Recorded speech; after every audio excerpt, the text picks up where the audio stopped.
¿Alguna vez te has preguntado por qué José, el hijo más amado de Jacob, aquel que salvó a toda su familia del hambre, aquel que llegó a ser gobernador de Egipto, no tiene una tribu con su nombre en Israel?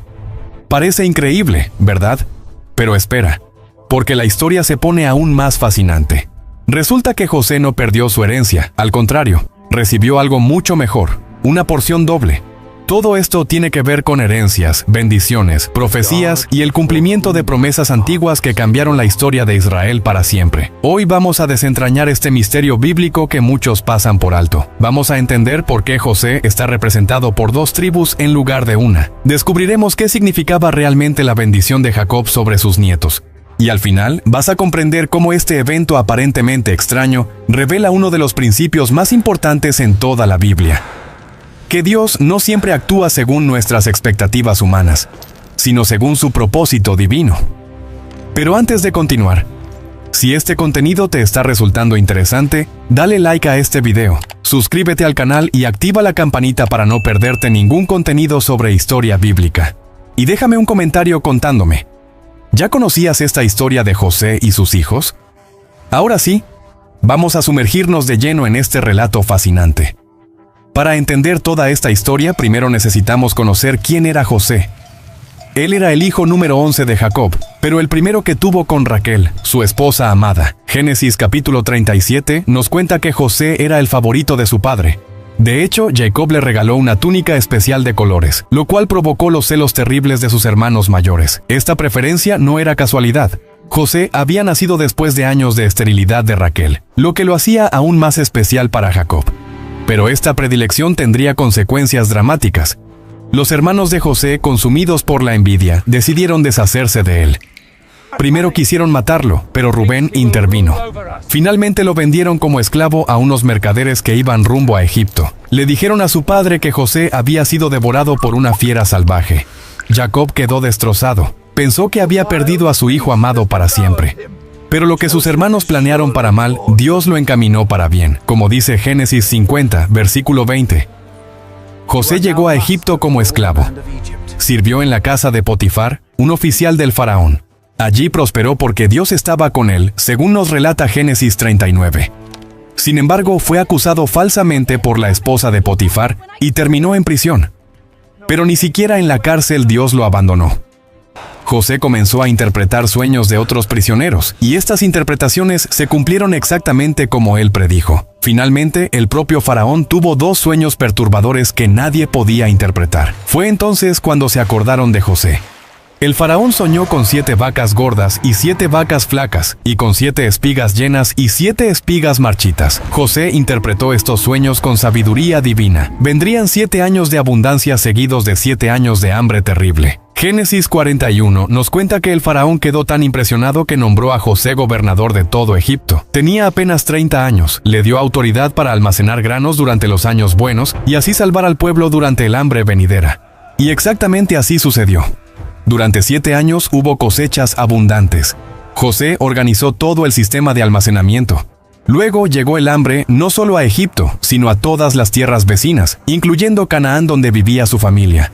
Jacob envió a sus hijos a Egipto para comprar alimentos. Después de pruebas emocionales intensas, José finalmente se rebeló ante sus hermanos. Fue un momento de perdón y reconciliación poderoso.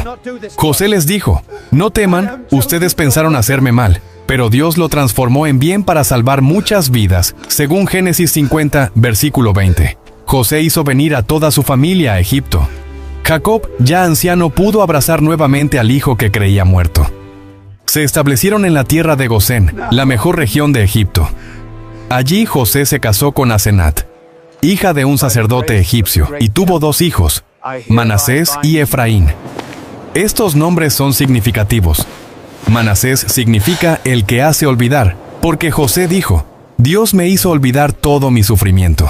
Efraín significa fructífero, porque dijo: «Dios me hizo fructificar en la tierra de mi aflicción». Génesis 41, versículos 51 al 52 nos da estos detalles. Ahora bien, aquí es donde la historia toma un rumbo crucial. Jacob vivió 17 años en Egipto después de reunirse con José. Cuando sintió que su muerte se acercaba, mandó llamar a José. Este momento está registrado en Génesis 48. Jacob le dijo a José algo extraordinario. tus 2 hijos que te nacieron en Egipto antes de que yo llegara, Efraín y Manasés, serán míos, así como Rubén y Simeón. Esta declaración cambió completamente el destino de estos jóvenes. Jacob estaba adoptando formalmente a sus nietos como hijos propios. ¿Por qué hizo esto? Porque según la costumbre antigua, el primogénito recibía una porción doble de la herencia. Originalmente, Rubén era el primogénito de Jacob. Pero Rubén había pecado gravemente al acostarse con Bilhá, la concubina de su padre, según Génesis 35, versículo 22. Por esta razón perdió su derecho de primogenitura. Primera de Crónicas 5, versículos 1 y 2 confirma esto. Los hijos de Rubén primogénito de Israel, porque él era el primogénito, pero como violó el lecho de su padre, sus derechos de primogenitura fueron dados a los hijos de José. De esta manera, José recibió la porción doble que correspondía al primogénito. Entonces, José llevó a sus 2 hijos ante su padre para recibir la bendición. Colocó a Manasés, el mayor, a la derecha de Jacob, y a Efraín, el menor, a la izquierda. Según la tradición, la mano derecha del patriarca bendeciría al primogénito. Pero Jacob, aunque ya tenía los ojos débiles por la vejez, cruzó deliberadamente sus manos. Puso su mano derecha sobre la cabeza de Efraín, el menor, y su izquierda sobre Manasés, el mayor. Génesis 48, versículos 14 al 19, describe esta escena con detalle. José intentó corregir a su padre pensando que se había equivocado por su vista debilitada. Le dijo, «No así, padre mío, porque este es el primogénito. Pon tu mano derecha sobre su cabeza». Pero Jacob respondió, «Lo sé, hijo mío, lo sé. Él también llegará a ser un pueblo, y será también engrandecido, pero su hermano menor será más grande que él, y su descendencia formará multitud de naciones». Esta inversión deliberada era profética. Jacob estaba actuando bajo inspiración divina, no por error, y esta profecía se cumplió exactamente. Cuando las 12 tribus de Israel se establecieron en la tierra prometida, la tribu de Efraín se volvió extremadamente poderosa e influyente. De hecho, llegó a ser tan prominente que muchas veces el nombre Efraín se usaba para referirse a todo el reino del norte de Israel. El primer rey del reino del norte, Jeroboam, era de la tribu de Efraín, según Primera de Reyes 11, versículo 26. La capital, Samaria, estaba en territorio de Efraín. Los profetas como Oseas frecuentemente llamaban Efraín a todo Israel del norte. Manasés también se convirtió en una tribu grande, pero Efraín efectivamente tuvo mayor prominencia.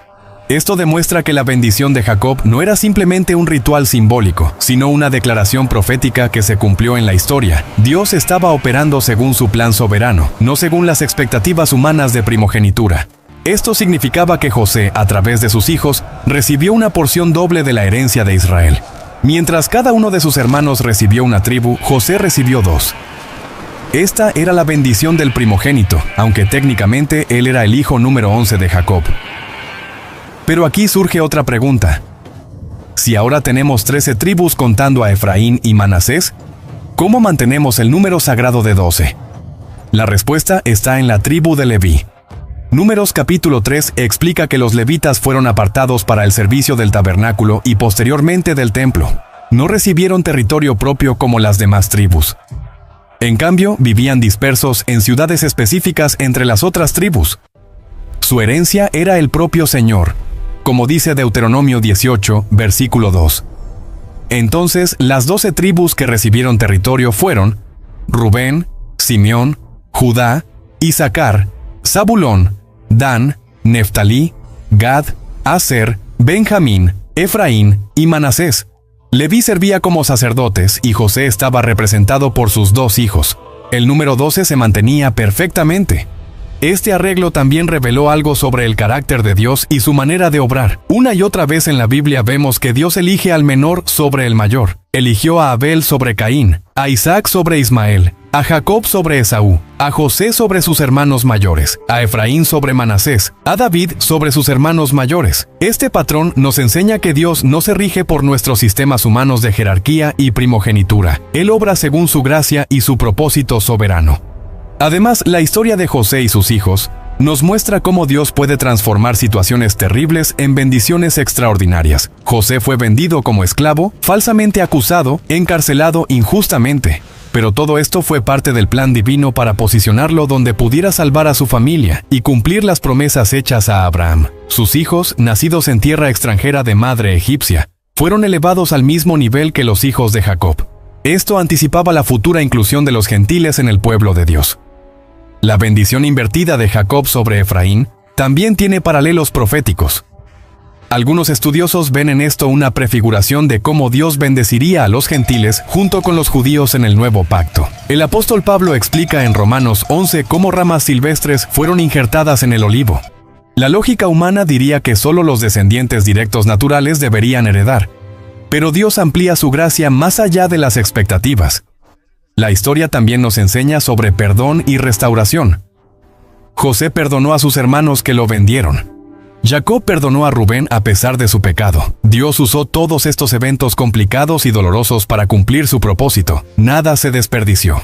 Cada traición, cada sufrimiento, cada aparente injusticia fue tejida en el tapiz del plan divino, para bendecir a todas las naciones a través de la descendencia de Abraham. Entonces, vamos a recapitular todo lo que aprendimos hoy. José no tiene una tribu con su nombre porque recibió algo mejor. 2 tribus a través de sus hijos Efraín y Manasés. Esta porción doble era el derecho del primogénito, que originalmente correspondía a Rubén, pero fue transferido a José por el pecado de Rubén. Jacob adoptó formalmente a estos nietos como hijos propios, elevándolos al mismo nivel que sus propios hijos. Cuando Jacob bendijo a estos jóvenes, deliberadamente cruzó sus manos para dar la bendición mayor a Efraín, el menor, sobre Manasés, el mayor. Esta inversión profética se cumplió cuando Efraín se convirtió en la tribu más prominente e influyente del reino del norte de Israel. El número 12 se mantuvo porque la tribu de Leví no recibió territorio propio, siendo apartada para el servicio sacerdotal. José, el hijo vendido como esclavo, aquel que salvó a su familia del hambre, aquel que perdonó a sus hermanos, recibió finalmente el honor de estar representado por 2 tribus completas en Israel. Su nombre no aparece en la lista de tribus territoriales, pero su legado es doble, cumpliendo así la promesa de que Dios recompensa a los fieles y transforma el sufrimiento en bendición. Esta es la razón por la cual José, siendo el más destacado de los hijos de Jacob, no tiene una tribu con su nombre, pero tiene algo mucho mejor. 2 tribus que llevaron su herencia hacia el futuro del pueblo de Dios. Si llegaste hasta aquí, significa que este contenido fue valioso para ti. Te invito a que te suscribas al canal si aún no lo has hecho. Dale like a este video para que más personas puedan descubrir estas historias fascinantes de la Biblia. Y lo más importante, déjame un comentario. Cuéntame qué te pareció más interesante de esta historia. ¿Te sorprendió que José tuviera 2 tribus? ¿Qué opinas sobre la decisión de Jacob de invertir la bendición? Tu participación ayuda a que este canal crezca y podamos seguir compartiendo contenido de calidad sobre historia bíblica. Hasta nuestro próximo encuentro.